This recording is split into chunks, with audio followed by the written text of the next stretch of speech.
Hey everybody, Jack Carr here. The Terminal List is coming to Amazon Prime Video. That's right, 4th of July weekend, July 1st, all 8 episodes drop at once. The Terminal List stars Chris Pratt as Navy SEAL sniper James Reese, and he absolutely crushes it. So we have Chris Pratt starring. We have David DiGilio as the showrunner, who said this in a recent interview: the biggest movie of the summer is actually an 8-episode streaming series. Awesome. Antoine Fuqua directing, producing.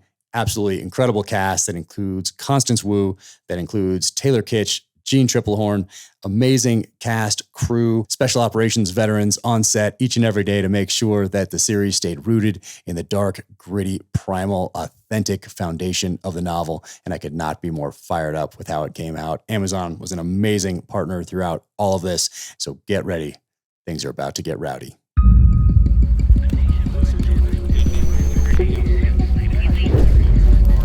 This is the Danger Close podcast, Beyond the Books with me, Jack Carr.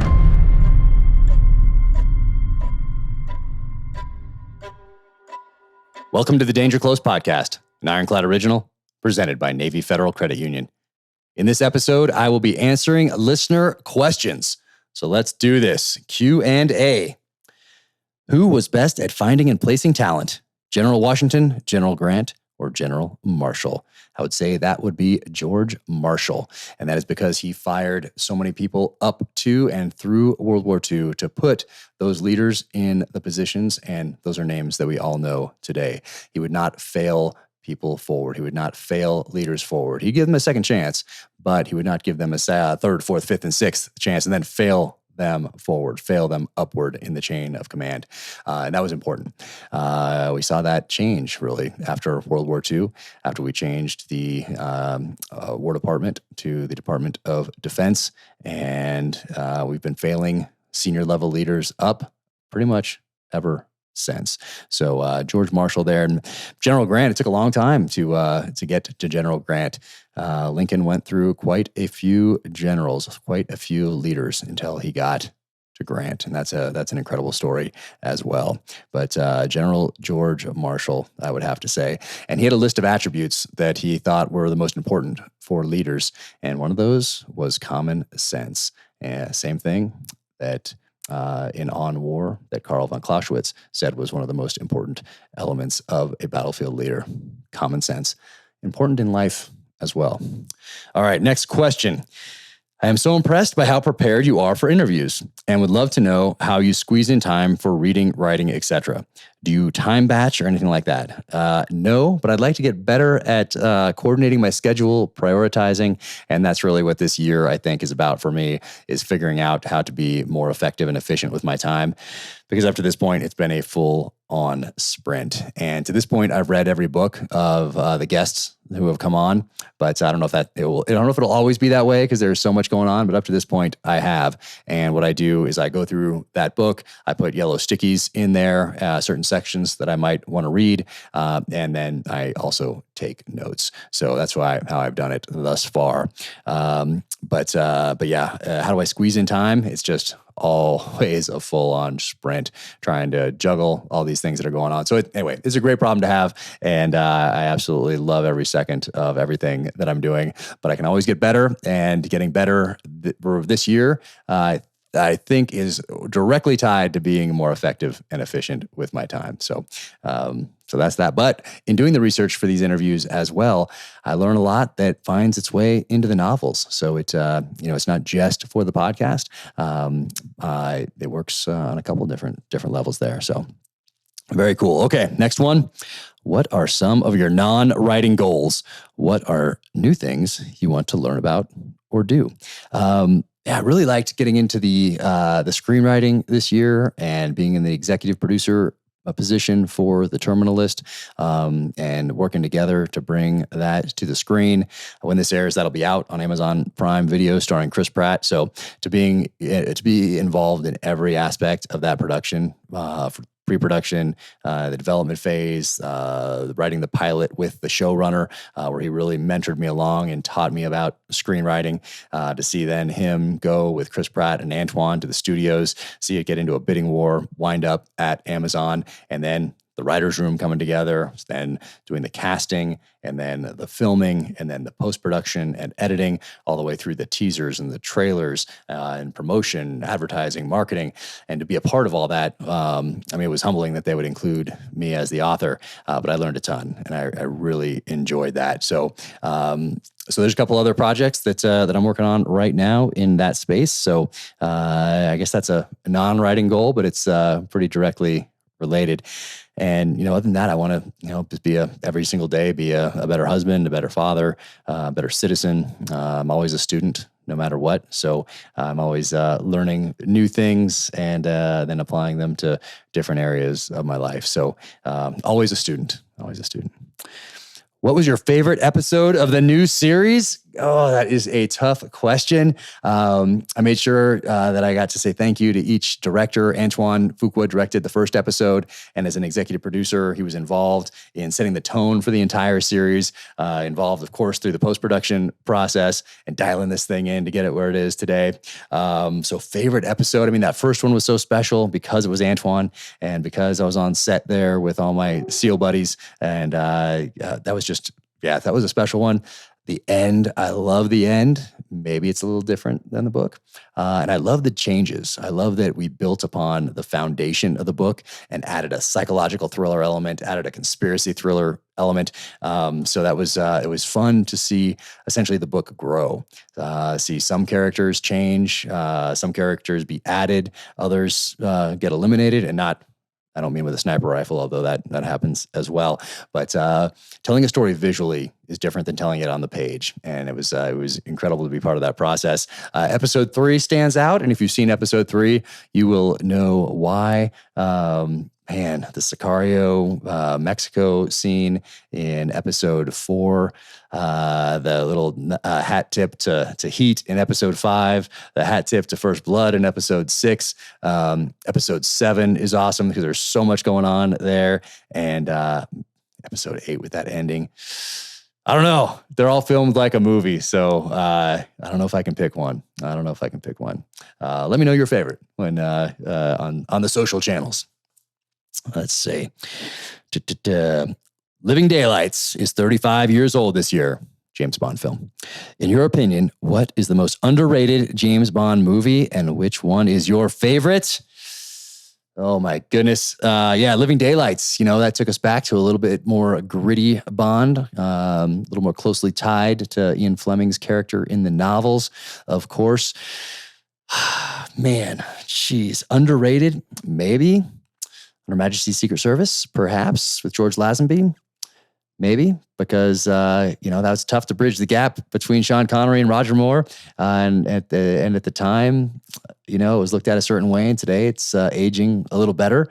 But I need to go back and watch it again and try to watch it through the lens of when it was filmed, of course.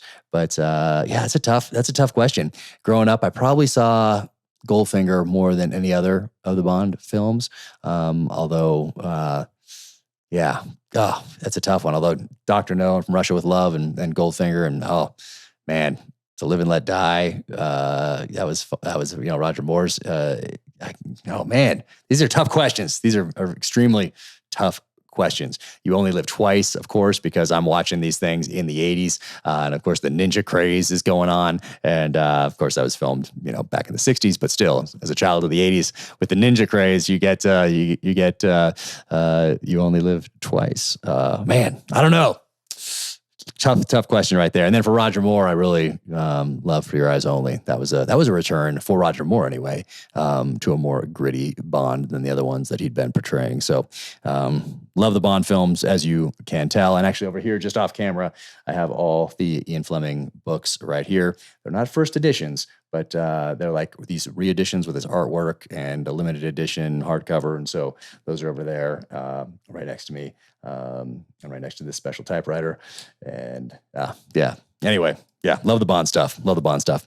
All right. Jack, big fan. What, in your unique experience, makes for a good AAR? So after action, process or hot wash? how are those lessons then learned and applied as opposed to just being lessons known?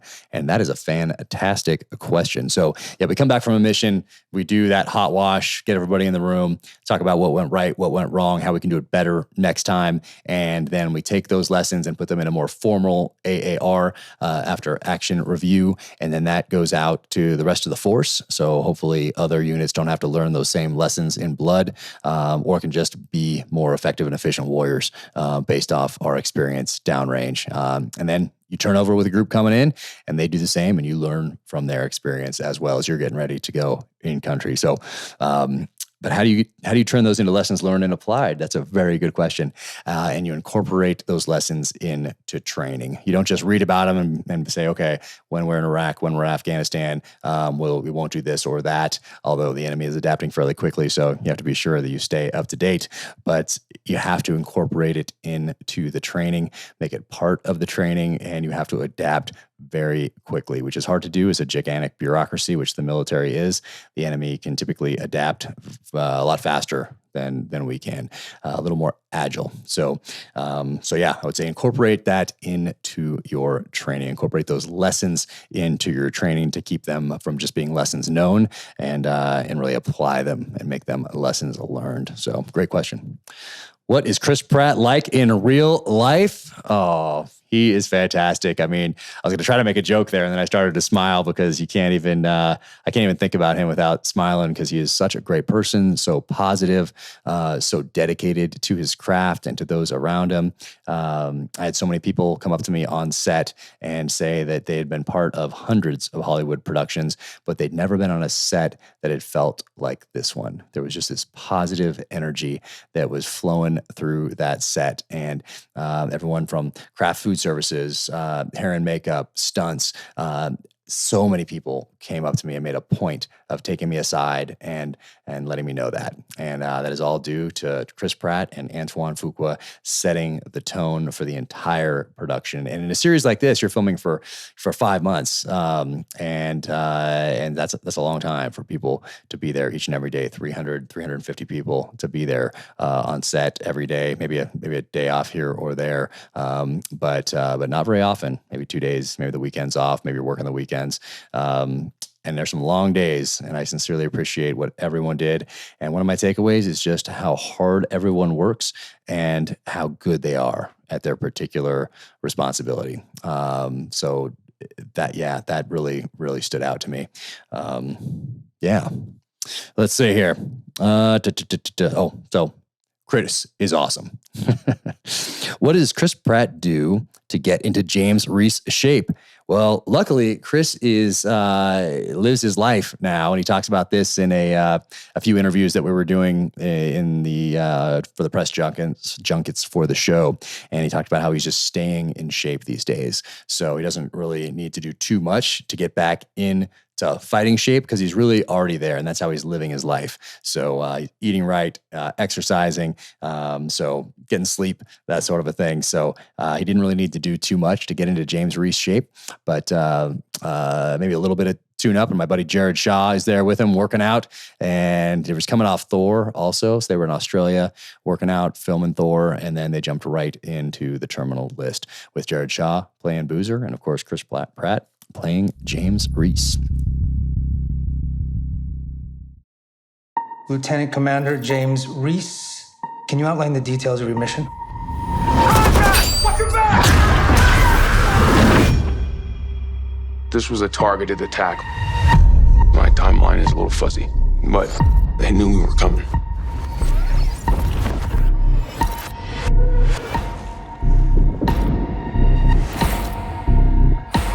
Headaches, paranoia, memory confusion. It was a setup.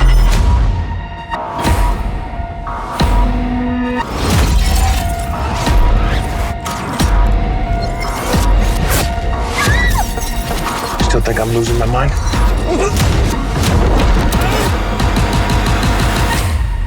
It's David versus Goliath. Which one is Reese, David or Goliath? I'm still working that out.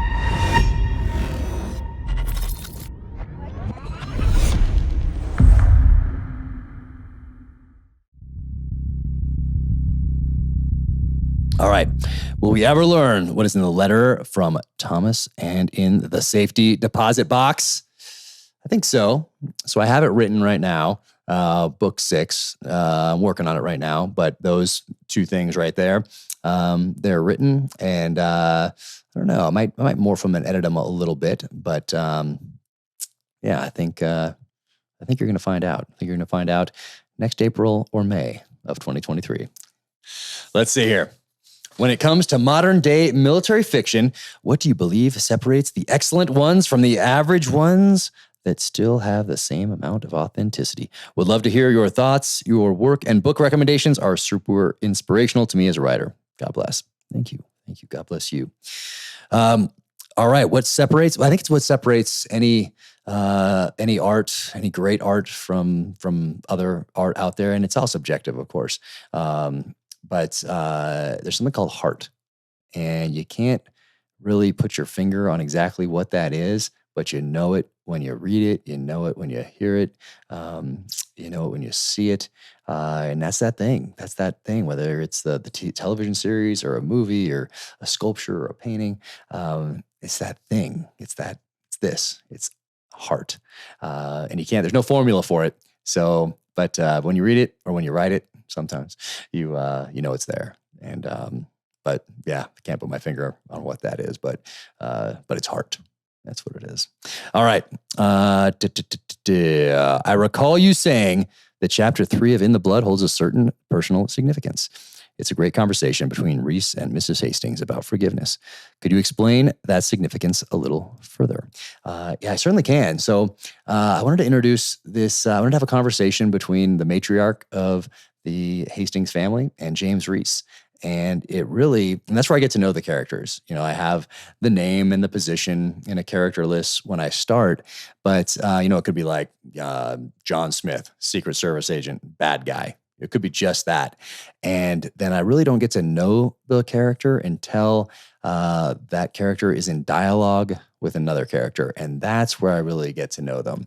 And that's when some of their background emerges to drive the plot forward. And I love writing dialogue because I love getting to know the characters in my novel, whether they're good guys or bad guys. But in this case, it's Caroline Hastings, the matriarch of the Hastings family, coming down kind of off the books to visit Reese and have a conversation with James Reese and pass on some of her wisdom. So that's what really made it special, is one generation passing on a lesson to the next generation, and a very personal conversation, a very personal lesson as well. So that ended up being a very emotional chapter, and I think my favorite chapter that I've ever written. So yeah, it's chapter 3 of In the Blood.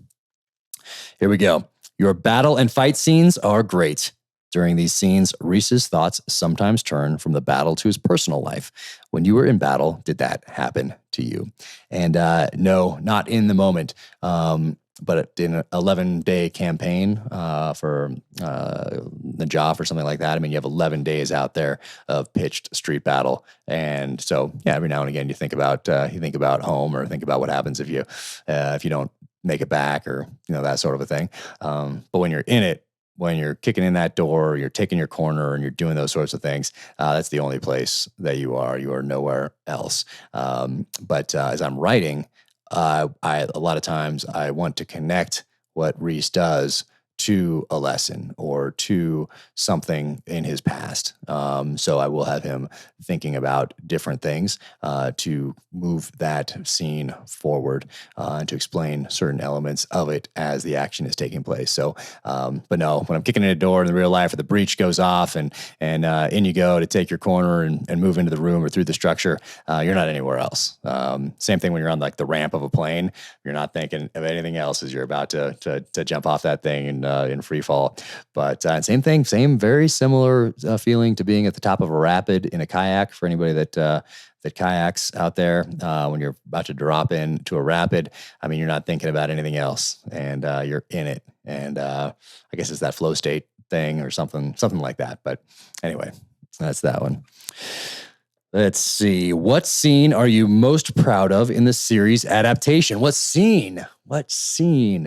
Oh, gosh, there's a scene at the end that was powerful. And a lot of that well, powerful to watch, but I was there for it. So to see that scene acted out in real time was special. There's Catherine Dyer, plays. Riley Keough is the actor who plays Lauren Reese, and her mom, Catherine, is Catherine, actress, and she has a line in this. It's in an episode. I want to say beginning of 6, maybe. Sometimes they conflate in my own mind because we've done so much editing over the last few months. But I think that's where it is. And she has a chilling line that I absolutely love. So that's pretty cool. But favorite scene, I don't know. It was so cool to film the tunnel scene in the beginning with the SEALs, with Antoine directing. And so many, it was like a reunion for me to be there and to see all that filming. Was like my introduction to Hollywood and to the set and to this production. So that was pretty cool. I loved the Mexico scene. I was there for that one, seeing that get filmed. It was just, I don't know if I can pick a favorite. Maybe one, maybe I will. Okay, how about that? How about episode 3, close to the beginning? And if you watch episode 3, close to the beginning, you'll know what I'm talking about. All right. Would you like to see multiple books released in this format, the new TV show, having seen what you have thus far? Yes. Let's do this. So we'll see. We'll see how it does and see what Amazon wants to do and see what Chris wants to do. And I'm standing by. I wrote an outline out for season 2 for True Believer, and so I'm prepared in case they want to do it. We'll see. All right. What did a typical workout look like for you when you were in the SEAL teams? Did you focus on diet at all? Yep, we did focus on diet, or I did while I was in the teams, because you want to maximize your levels of performance, because that's what you owe to the guys to your right and left that you're going to war with. So anything we could do to enhance our performance, we would do that. And so I did focus on diet. Just like anybody else out there looking for that edge, things evolved. When I first got to the SEAL teams, it was like 1980s encyclopedia of bodybuilding type workouts, and then run as far as you can, as fast as you can in the soft sand. And that was kind of, what you did. 3 sets of 7 to 10 reps, that sort of a thing. Beach muscles. And then I think it was right after September 11th, really, is when I first found out about CrossFit, functional fitness, that sort of a thing. And a lot shifted then, and we started really putting some money, some time, energy, and effort into different programs that could help enhance our performance downrange. So moving in and out of vehicles with weight on your back, body armor on, nods on your head, dragging wounded, that sort of a thing. So to get you prepared essentially for life. And so that functional fitness type of stuff then entered the fray, and we started doing that really for the rest of the time that I was in. So they did evolve over time, as they should. What would be a good gun for a beginner? I've never even seen a real gun and I have no idea where to start. Oh man, that's interesting. But I'd start with training. I'd find a competent instructor. If you have one locally, wonderful. And now you can check out people's backgrounds. You can find videos online and kind of say, oh, I connect with that guy. I like how he's teaching or she's teaching, that sort of a thing. The great instructors at Sig Academy, if you can make the trek there.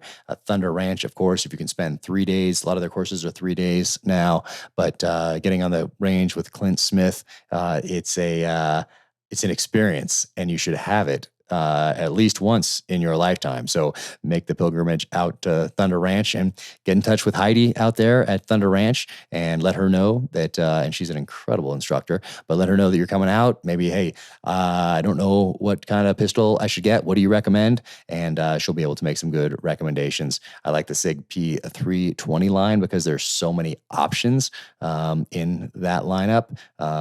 So I'd maybe start there, but start that journey with instruction, because it's not just about going to the gun store and buying a gun, figuring out how to load it, and then putting it in a drawer.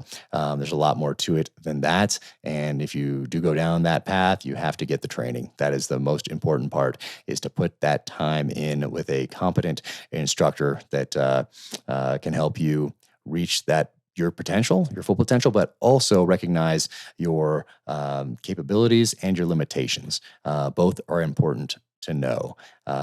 So yeah, I would do that. Find a competent instructor, maybe try out a few different firearms. And, it's different for different people. If you want one that's just going to be by your bed, it's probably going to be different than the one that you're carrying concealed. Not always, but that can be the case. And if you do have one by your bed, maybe that's used to fight your way to your rifle. So anyway, there's a lot. There's a lot there, but you don't have to think that it's going to be overcomplicated. Just find that competent instructor and start the journey. That's my advice. Let's see. Where am I here? What whiskey or wine do I need to drink while I watch the terminal list?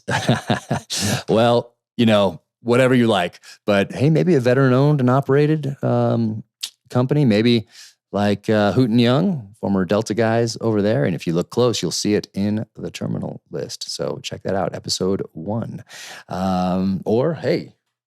Or Soldier right there, 5th Group. Check that out right there. Scotty Neal. So through that Horse Soldier, 10th Mountain also. So there's a lot of veteran-owned whiskey bourbon companies out there. So I would say check them out, support them, and pour a nice glass as you settle in to watch the terminal list. A special thanks to our presenting sponsor, Navy Federal Credit Union.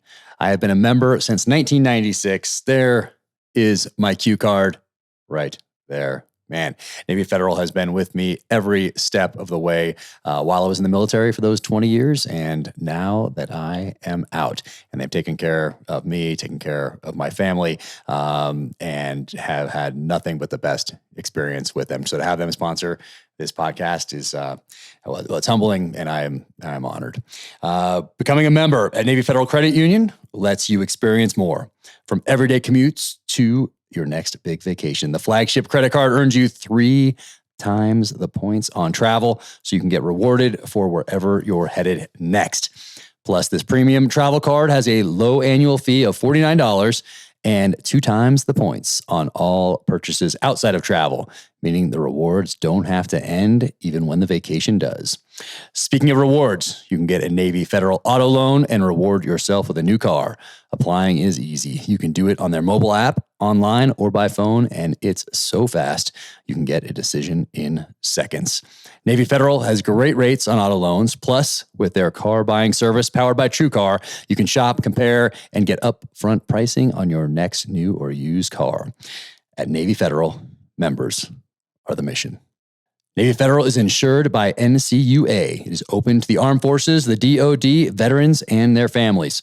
Flagship rates are variable and range between 10.74% and 18% APR based on credit worthiness. ATM fees for cash advances are up to $1 at non-Navy Federal ATMs. Credit and collateral subject to approval. Message and data rates may apply. Visit NavyFederal.org for more information and to apply.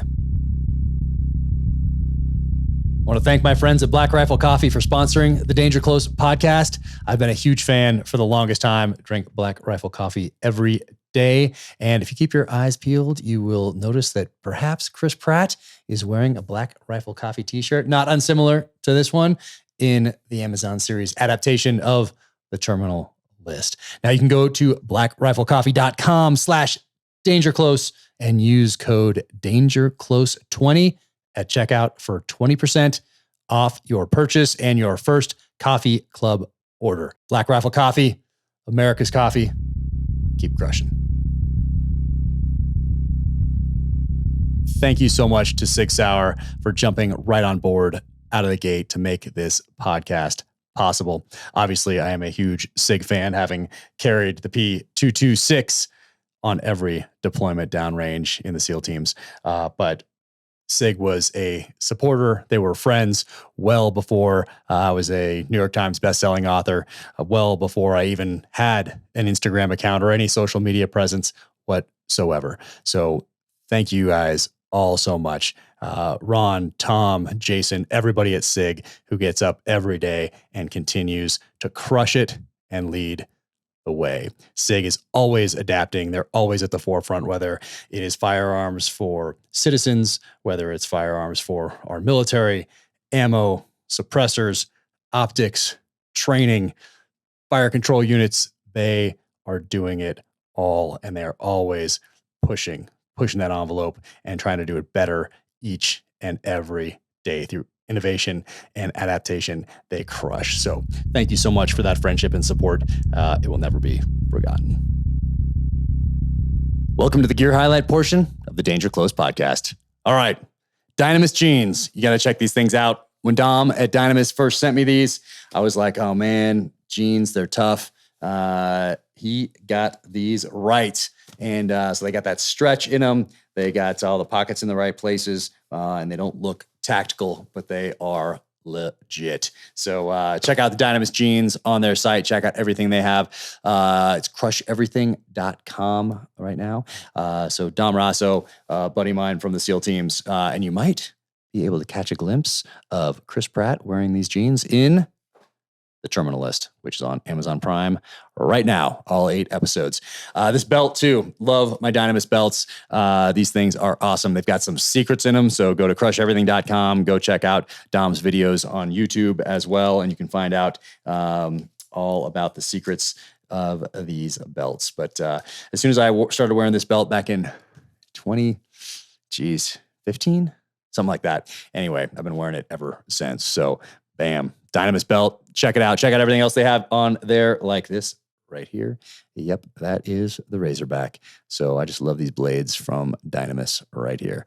Yeah, there's a story behind this as well. You can catch my podcast with Dom where we talk about it. It's coming out soon. And if you look close, you may see this in the Terminal List as well. So that is that. And Tacticalories, come on. Awesome. I used their stuff to brine the turkey for Thanksgiving last year, veteran owned and operated, and it was the best turkey we have ever had. It was awesome. So check them out, tacticalories.com. And what do we have here? We got, this is the Bruiser blend right there. Nice. This one right here, the Bad Hombre Mild Taco blend. And what is this? The Bosco blend right here. And what's this one? This is the Veggie Dust. Veggie Dust? I'll give it a try. Awesome. Tacticalories.com. Check them out. Dynamis, crush everything. And we'll see you next time.